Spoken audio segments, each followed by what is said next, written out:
The night sky was unusually bright when something crashed into the forest outside Pine Valley. Local residents heard a thunderous boom that shook windows and set off car alarms throughout the small town. Most people assumed it was just another military training exercise from the nearby base. They went back to their evening routines, never imagining that their quiet lives were about to change forever. Deep in the woods, among twisted metal and scattered debris, Zara slowly opened her eyes. Pain shot through her entire body as she tried to move. The blue glow of her skin had dimmed to barely a flicker, and her violet eyes struggled to focus on the wreckage around her. The exploration ship that had been her home for 3 years lay in pieces. Its advanced hull crumpled like paper against the massive oak trees. She called out for her crewmates, her voice barely a whisper. No response came from the darkness. As reality set in, Zara realized she was completely alone on an alien world. Billions of miles from everything and everyone she had ever known. Her people had sent their most advanced exploration vessel to study Earth's unique ecosystem. But now that ship was nothing more than smoking rubble scattered across acres of forest floor, using what little strength she had left. Zara crawled toward the main console section of her ship. The communication array was completely destroyed, its crystal components shattered beyond repair. The life support systems had failed, and the emergency beacon that should have alerted her people to her location was nowhere to be found. Even worse, her medical scanner still functioned enough to deliver devastating news. Earth's atmosphere, while allowing her to breathe, contained trace elements that were slowly poisoning her. Unique biology. The scanner's display showed her cellular structure beginning to break down. At this rate, she had maybe 6 months before the damage became irreversible. 6 months to find a way home or discover some method of survival on this strange planet. The weight of her situation hit her like a physical blow. She was stranded, dying, and completely cut off from any hope of rescue. 3 days passed in a blur of pain and desperation. Zara had managed to salvage some basic supplies from the wreckage, including a small shelter unit and emergency food rations designed to last for weeks. But she knew these were temporary solutions to a permanent problem. She needed help, but how could she ask for it from a species that had never encountered life from other worlds? During those lonely nights, she studied everything her ship's damaged computer could tell her about human civilization. The data her crew had collected during their observation mission painted a picture of a young but promising species. Humans showed remarkable creativity, adaptability, and surprising capacity for compassion toward other forms of life. Also displayed fear and aggression when confronted with things they didn't understand. As her condition worsened, Zara made increasingly desperate attempts to repair her ship's communication system. She worked through burning fevers and waves of nausea, her blue skin growing paler with each passing hour. The exotic matter that powered her vessel had leaked during the crash, creating strange electromagnetic effects that made her work even more difficult. Equipment that should have functioned perfectly instead sparked and failed in her hands. On the 4th night after the crash, Dr. David Chen was conducting his weekly survey of nocturnal wildlife patterns in the Pine Valley Forest Preserve. As a marine biologist turned wildlife researcher, he had spent the last 2 years documenting the recovery of local ecosystems after a major wildfire. The work kept him busy and provided a welcome distraction from the loneliness that had consumed his life since losing his wife to cancer.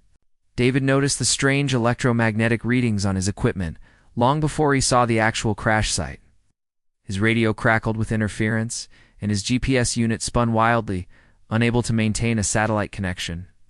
Following the source of the disturbance led him deeper into the forest than he had ever ventured during his nighttime research. When he finally reached the clearing where Zara's ship had fallen, David stood frozen in shock. The twisted remains of technology far beyond anything humans had developed lay scattered across the forest floor. Strange metal alloys gleamed in his flashlight beam, and crystal formations unlike anything on Earth jutted from what appeared to be control panels and navigation equipment. Then he saw her. Zara sat huddled against a piece of wreckage, her tall, slender form barely visible in the shadows. Her skin held a faint blue luminescence that seemed to pulse weakly with her heartbeat. When their eyes met, David felt a mix of terror and wonder that left him speechless. Here was proof that humanity was not alone in the universe, but the being before him looked fragile and afraid rather than threatening. Zara had heard his approach and prepared herself for what might be her final moments. If this human reacted with fear or violence, she lacked the strength to defend herself. But as she looked into his eyes, she saw something unexpected. Beyond the initial shock and fear, she recognized compassion and curiosity. This human was choosing to stay rather than run. Despite being faced with something that challenged everything he thought he knew about the world, for several minutes they simply stared at each other across the small clearing. David slowly approached, moving carefully to avoid startling her. He could see that she was injured and weak, and his instinct as a researcher and caregiver overrode his fear of the unknown. Zara, for her part, made herself appear as non-threatening as possible, hoping this first contact would determine whether she had any chance of survival on this world. David noticed the medical equipment scattered around her makeshift camp and the obvious signs that she had been trying to treat her injuries with limited success. Professional curiosity mixed with human compassion as he realized this being needed help, regardless of where she had come from. The researcher in him was fascinated by this unprecedented discovery, but the man in him simply saw someone suffering and alone. When Zara attempted to communicate, her words came out in musical tones that David couldn't understand. But her gestures toward her injuries and the wreckage around them told a clear story. She was stranded, hurt, and running out of time. Universal language of someone in need transcended the barriers between their species. David made a decision that would change both their lives forever. Instead of reporting his discovery to the authorities or running away in fear, he chose to help. Something in Zara's manner convinced him that she posed no threat, and his own. Loneliness made him sympathetic to her obvious isolation and despair. That night marked the beginning of an unlikely partnership between two beings from different worlds, both struggling with loss and searching for connection in the vast emptiness of space and life. 2 weeks had passed since David first brought Zara to his remote research cabin. What started as a simple act of kindness had become something much more complicated. Every morning, he watched her condition grow worse. The blue glow that once radiated from her skin was fading to a dull gray, and dark patches were spreading across her arms and face like bruises that never healed. Zara had learned to speak English with shocking speed. Her people possessed technology that allowed direct interface with electronic devices, and she had spent countless hours absorbing information from David's computers. She studied everything from basic grammar to complex legal documents, desperate to understand this world that had become her prison. During their long conversations by the fireplace, Zara explained her situation with heartbreaking clarity. Her ship's medical bay had contained treatments that could have stabilized her condition, but those systems were destroyed in the crash. The exotic radiation from her vessel's power core was slowly breaking down her cellular structure, and Earth's atmosphere lacked certain elements her body needed to repair itself. David found himself staying up late into the night, researching everything he could about cellular biology and radiation exposure. His background in marine science gave him some understanding of how organisms adapted to hostile environments. But Zara's physiology was unlike anything in Earth's fossil record. Still, he refused to give up hope that somehow, somewhere, there might be an answer. It was during one of these research sessions that Zara discovered something that changed everything. While browsing through legal websites, she learned about marriage laws and citizenship rights. Her quick mind immediately grasped the implications. If she could somehow become a legal resident, she might gain access to advanced medical facilities and legal protections that could help her survive. The idea terrified and fascinated her in equal measure. On her world, bonding ceremonies were based on deep spiritual connections formed over many years, but human marriage seemed to be both a legal contract and an emotional commitment that could be entered relatively quickly. More importantly, it offered a path to legitimacy in a world where her very existence was impossible. When Zara first mentioned the possibility to David, he nearly choked on his coffee. The suggestion came out of nowhere during what he thought was a casual conversation about human customs. She explained her reasoning with the same logical precision she applied to everything else. But David could hear the desperation underneath her calm words. He spent the next few days wrestling with the ethical implications of her request. Zara was clearly intelligent and capable of making her own decisions, but she was also dying and far from home. Was she asking him to marry her because she genuinely cared for him, or simply because he was her only option for survival? And what would happen if the authorities discovered their secret? Meanwhile, strange things were happening around Pine Valley. Electronic devices near the crash site malfunctioned without explanation. Car radios picked up signals that sounded almost like music, but followed no pattern anyone recognized. Local wildlife began acting erratically, with deer gathering in unusual numbers and birds flying in formations that defied their normal behavior patterns. David realized these phenomena were connected to the exotic matter from Zara's ship. During their conversations, she had mentioned that her vessel's power source was unlike anything humans had developed. It drew energy from quantum fluctuations in space itself, but the crash had damaged the containment systems. The leaked exotic matter was slowly spreading through the environment, causing unpredictable effects. Zara knew she had the knowledge to neutralize the contamination, but doing so would require her to return to the crash site. The problem was that military vehicles had been spotted in the area, and government researchers were beginning to investigate the unusual readings. If she was captured while trying to fix the problem, her chances of survival would drop to zero. The weight of responsibility pressed down on both of them. Innocent people and animals were being exposed to alien contamination because Zara was too afraid to reveal herself. But revealing herself meant certain capture, experimentation, and probably death. The moral dilemma kept her awake at night, staring at the ceiling while David slept in the next room. David noticed her growing distress and guilt. During their conversations, Zara would suddenly fall silent and stare out the window toward the forest where her ship lay buried under government tarps. She spoke often of her crewmates who had died in the crash and how they would have expected her to take responsibility for the damage. Their mission had caused as her physical condition deteriorated, Zara became increasingly desperate for a solution.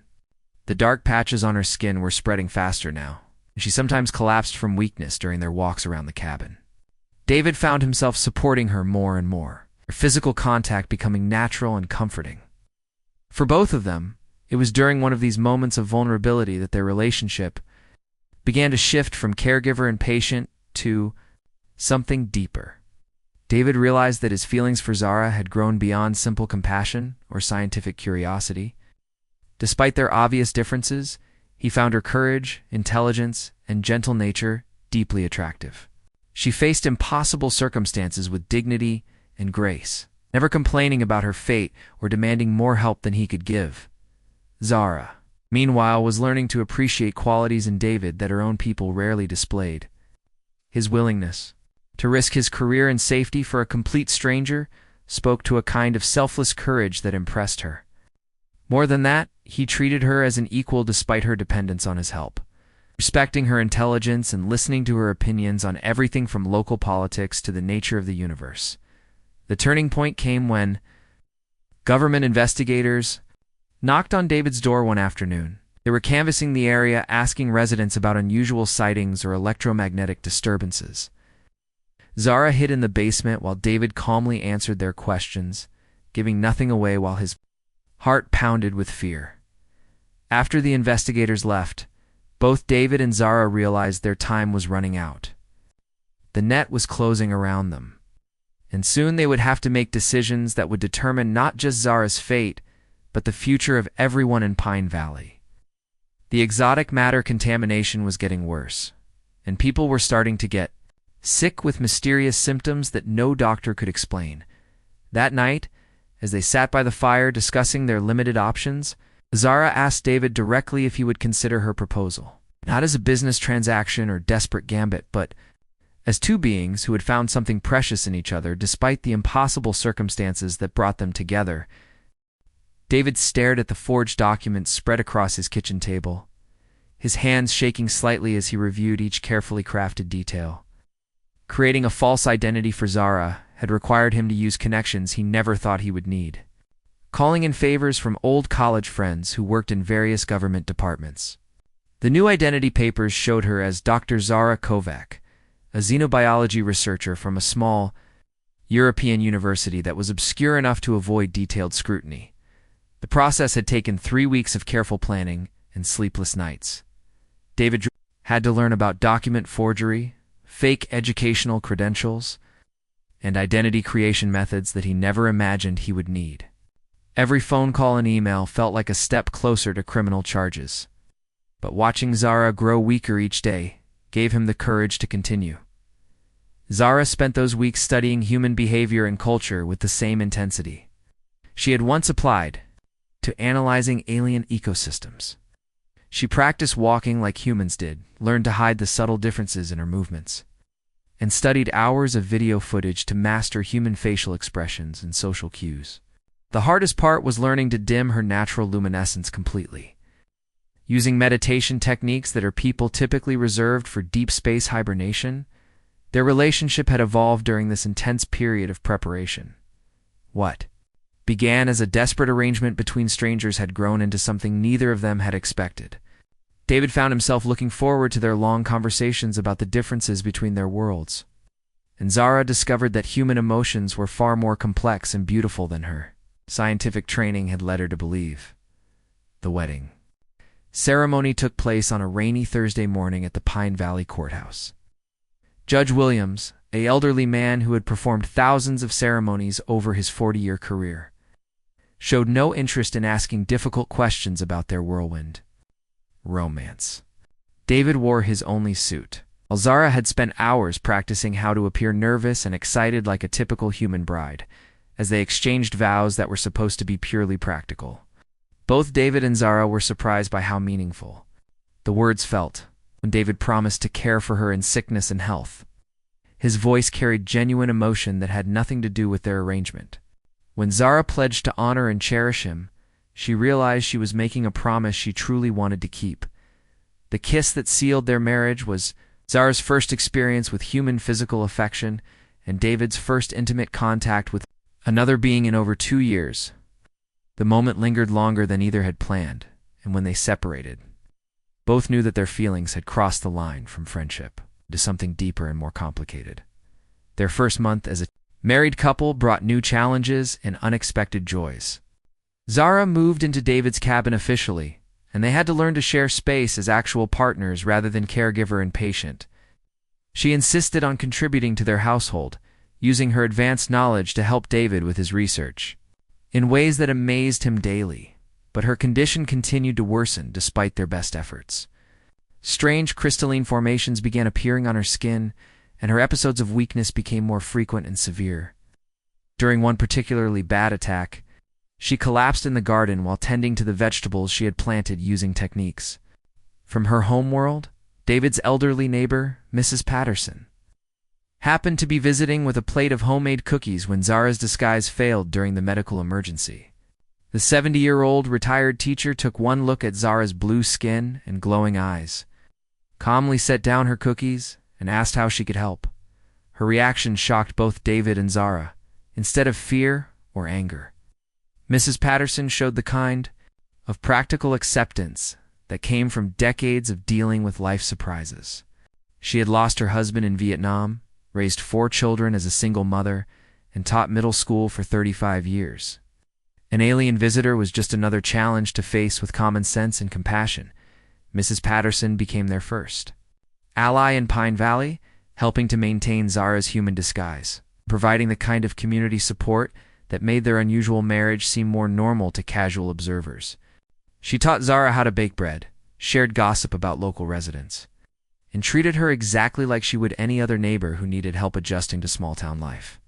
Meanwhile, the contamination from the crashed ship was causing increasingly serious problems throughout the area.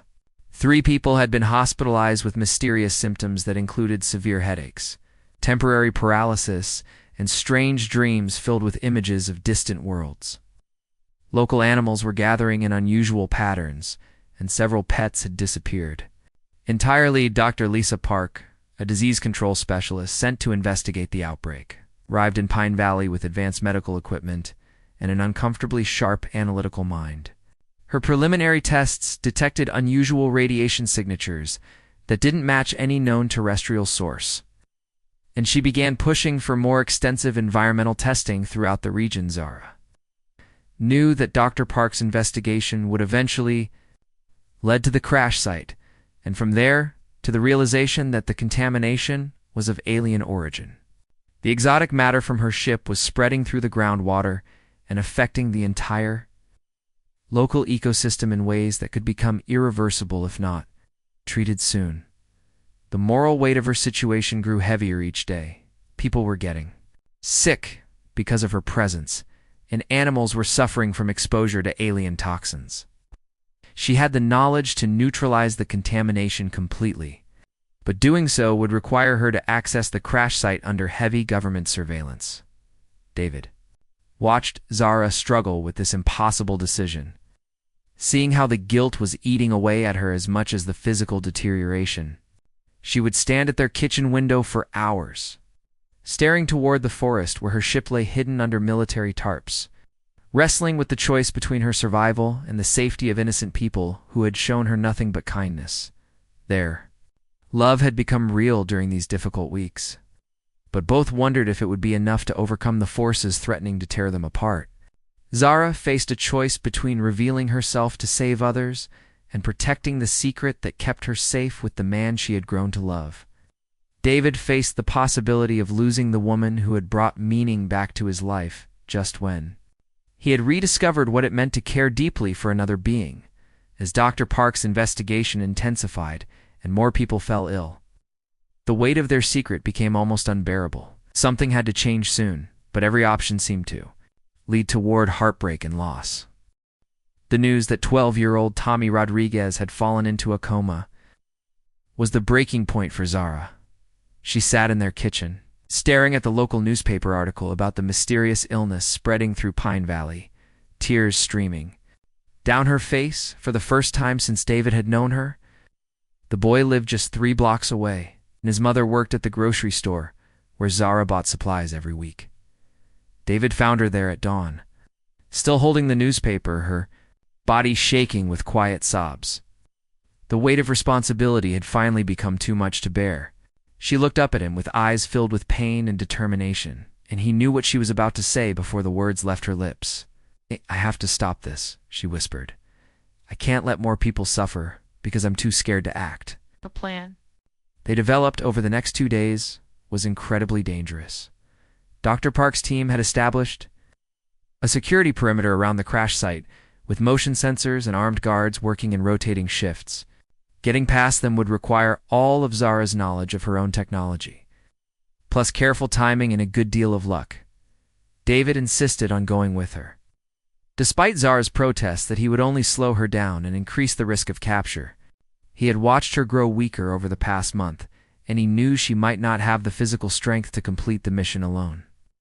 More than that, he couldn't bear the thought of losing her to government detention after everything they had been through together. Mrs. Patterson surprised them both by volunteering to help create a distraction. At 70 years old, she claimed that getting arrested for civil disobedience might be the most exciting thing to happen to her in years. Her plan was simple but effective. Stage a loud protest at the main gate of the security perimeter while Zara and David approached from the opposite direction.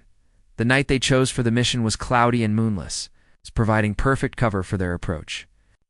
Zara had spent the day in meditation, preparing her body for what might be her final effort to save the people who had become her neighbors and friends.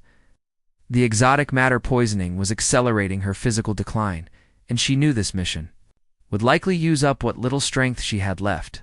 They moved through the forest like ghosts, using paths that David knew from his wildlife research and techniques that Zara remembered from exploration training on her home. The security perimeter was impressive by human standards, but Zara's people had developed stealth technology far beyond Earth's current capabilities. When they reached the crash site, Zara was shocked by how much her ship had deteriorated in the months since the accident. The exotic matter containment systems had failed completely, and the alien technology was slowly dissolving into the soil and groundwater. The contamination was far worse than she had feared, spreading in patterns that would soon reach the entire watershed. Working quickly in the darkness, Zara accessed the ship's emergency systems using biometric scanners that still responded to her presence. The process of neutralizing the exotic matter required her to channel her own life energy through the ship's remaining power grid, potentially using her body as a living circuit breaker to contain the contamination. David watched helplessly as the procedure took its toll on her already weakened system. The blue glow returned to her skin brighter than ever, but he could see that she was literally burning herself out to save the people of Pine Valley. Her hands moved across alien control surfaces with practiced precision, but her legs shook with exhaustion and her breathing became labored. The neutralization process triggered cascading failures throughout the ship's remaining systems. Explosions of light and energy erupted around them as decades of advanced technology finally gave up its battle against entropy. Zara pushed herself harder, knowing that any contamination left behind would continue to spread and sicken innocent people. When the last of the exotic matter was finally contained, Zara collapsed against the twisted remains of her ship's hull. The effort had drained almost everything she had left, but she managed a weak smile when David helped her to her feet. The mission was complete, and Pine Valley was safe from alien contamination. Their escape from the crash site was much more difficult than their approach had been. Zara could barely walk, and the explosions had attracted the attention of security teams throughout the area. They had to move slowly through terrain that David knew well, but every step was a struggle for Zara in her weakened condition. They made it back to the cabin. Just as dawn was breaking over the mountains, Mrs. Patterson met them at the door with hot coffee and medical supplies, having spent the night monitoring police radio frequencies to track the security response. The official story was that unstable wreckage had finally collapsed, causing the explosions and neutralizing whatever had been causing the electromagnetic disturbances over the next week. The mysterious illness that had affected Pine Valley residents began to clear up. Tommy Rodriguez woke from his coma with no memory of his sickness, and the other affected people recovered completely. Local wildlife returned to normal behavior patterns, and the strange electronic interference disappeared entirely. But Zara's condition continued to deteriorate rapidly. The energy she had expended during the neutralization mission had accelerated the breakdown of her cellular structure beyond anything David's makeshift medical equipment could address. She spent most days sleeping, and when she was awake, she was often too weak to leave their bed. During her lucid moments, they talked about everything and nothing. Zara shared stories of her home world, describing cities that floated among the clouds and vast libraries that contained the knowledge of 100 different species. David told her about his childhood, his dreams of becoming a marine biologist, and how meeting her had changed his understanding of what was possible in the universe. Their love had deepened into something profound during these final weeks together. Physical differences that had once seemed impossible to overcome now felt insignificant compared to the emotional and intellectual connection they shared. They had found in each other a kind of understanding that transcended species, culture, and the vast distances between worlds. But even as their bond grew stronger, they both knew their time together was running out. Zara's sacrifice to save Pine Valley had probably cost her any chance of long-term survival, and David struggled with the knowledge that the woman he loved had chosen the lives of strangers over her own future with him. 3 weeks after the neutralization mission, David was preparing himself for the worst. Zara had been sleeping for 18 hours straight, and her breathing had become so shallow he had to check constantly to make sure she was still alive. The crystalline formations on her skin had spread across most of her body, and the blue glow that once made her seem magical now flickered like a dying candle. He sat by her bedside, holding her hand and reading aloud from books about marine biology that she had always enjoyed hearing about. Even unconscious, she seemed to find comfort in his voice. And sometimes her fingers would squeeze his hand gently when he described the coral reefs and deep ocean creatures he had studied before their worlds collided. That's when the miracle happened. A low humming sound filled the air around the cabin, growing stronger by the minute. David looked up from his book to see strange lights dancing outside the windows, patterns of color that didn't match anything in Earth's sky. The electromagnetic readings on his equipment began jumping wildly. But unlike the chaotic interference from the crashed ship, these signals seemed organized and purposeful. Zara's eyes snapped open, more alert than she had been in weeks. She struggled to sit up, her gaze fixed on the lights outside with an expression of wonder and disbelief. When she spoke, her voice was stronger than it had been in days. "They found me," she whispered. "My people are here." David helped her to the window, supporting most of her weight as she pressed her face against the glass. The lights in the sky were forming geometric patterns that meant nothing to him but obviously carried deep significance for her. Tears streamed down her face as she watched the display. For the first time since he had known her, they were tears of joy rather than sadness. The communication that followed was unlike anything David could have imagined. Zara placed her hands on his computer keyboard, and the machine began displaying symbols and mathematical formulas that scrolled faster than human eyes could follow. She was having a conversation with her people through technology, sharing information about her condition and the events that had led to her being stranded on Earth. What she learned from her people changed everything they thought they knew about her situation. The exotic matter that had been slowly killing her had also created a unique electromagnetic signature that finally allowed her people's long-range sensors to locate her position. The rescue ship that now waited in Earth's upper atmosphere represented months of searching through dozens of star systems, but the news that followed was devastating. Zara's people operated under strict, non-interference protocols when it came to primitive civilizations like Earth. If she chose to return with them, all evidence of her presence would have to be eliminated to prevent cultural contamination, included erasing the memories of every human who had learned about her existence. David felt his world crashing down around him as Zara translated her people's requirements. Everything they had shared, every moment of love and connection, every sacrifice made for each other would be wiped away as if it had never happened. He would wake up tomorrow with no memory of the woman who had become the most important person in his life. The choice facing Zara was impossible. Her people could save her life using medical technology far beyond anything available on Earth. But accepting their help meant abandoning the love she had found and condemning David to forget she had ever existed. Staying on Earth meant certain death within weeks, but it also meant preserving the relationship that had given her life meaning. David watched her struggle with the decision, seeing the pain in her eyes as she weighed survival against love. When she finally spoke, her voice was filled with quiet determination that reminded him of the courage she had shown during the contamination crisis. "I want to stay," she told her people through the computer interface. "I choose to remain on Earth with the human I love, even if it means accepting a shorter life." The response from her people was immediate and intense. Streams of data flowed across the computer screen as what appeared to be a heated debate took place among the crew of the rescue ship. Zara explained that her decision was causing a major crisis in their mission protocols, forcing them to confront policies that had remained unchanged for centuries. For hours, the debate continued. Zara grew weaker from the effort of maintaining the communication link, but she refused to give up.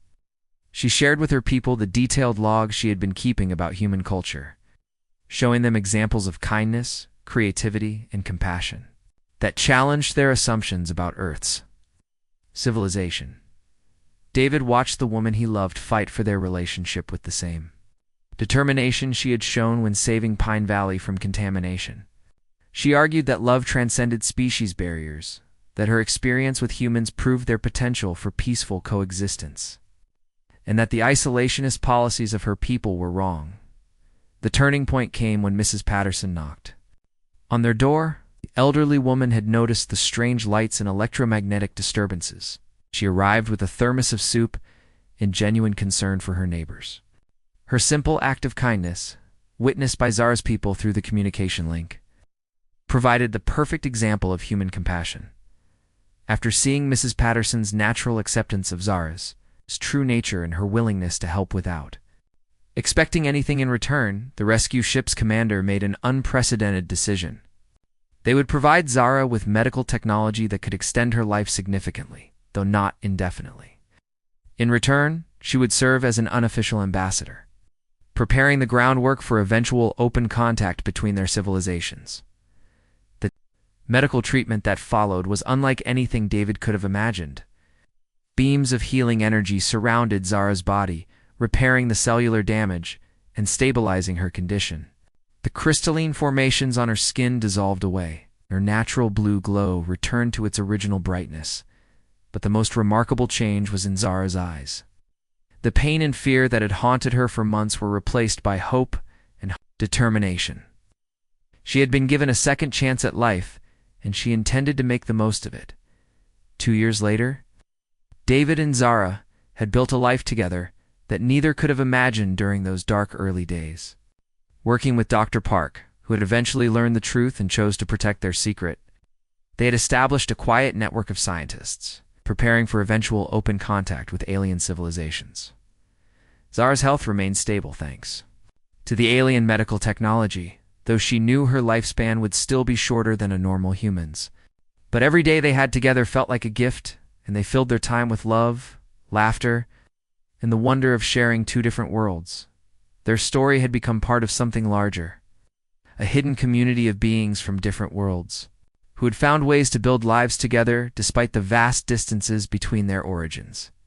Love, it turned out, really could bridge any gap, no matter how impossible it seemed.